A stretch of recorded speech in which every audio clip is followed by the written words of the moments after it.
சொல்லுங்க மேடம். அவங்க 5 நாள் போராட்டம் பண்ணிட்டு இருக்காங்க. அவங்க வந்து மேயர் தான் குற்றச்சாட்டு வைக்கிறாங்க.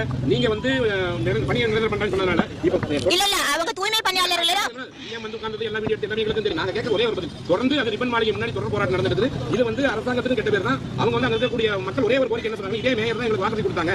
அவங்க மேயரே வந்து இப்ப வந்ததுக்கு அப்புறம் தனியாருக்கு தார வட்டாங்கன்றாங்க. ஏன்னா தனியார் அவங்க வைக்கிற ஒரே கோரிக்கை இது வெரைட்டி ரேட் சம்பளம் பிரச்சனை. அது ஒண்ணு பணி நிரந்தரம் நீங்க பண்ணலன்னு உங்களை தான் தனிப்பட்ட முறையில் குற்றச்சாட்டு வைக்கிறாங்க. அவங்களும் தூய்மை பணியாளர்கள் விட அவங்க அங்க இருந்தாலும் தொடர்ந்து அவர்களிடம் வந்து மாநகராட்சி சார்பாக வந்து கலந்துரையாடிட்டு இருக்கோம். நேரடியாக அவங்களை கூப்பிட்டு பேசிட்டு இருக்கோம். அவங்களும் வந்து நாங்க பணியில வந்து சேரறோம் அப்படின்றத தான் தெரிவித்திருக்கிறோம். மேயர்னு ஒரு கொண்டு வந்தாங்க. 29 வயசுல இளம் மேயர்னு சொன்னாங்க. அவங்க இளம் மேயருக்குன்ற அர்த்தமே அந்த அம்மாக்கு தெரியல.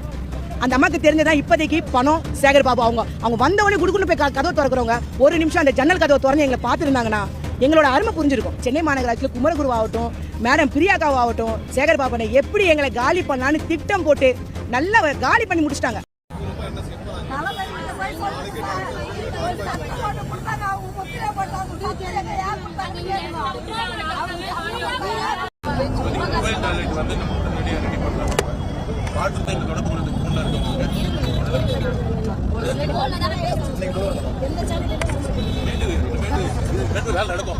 தலைவர் வந்து பார்த்து ஆரம்பிச்சுனாலே வேலை நடக்கும்.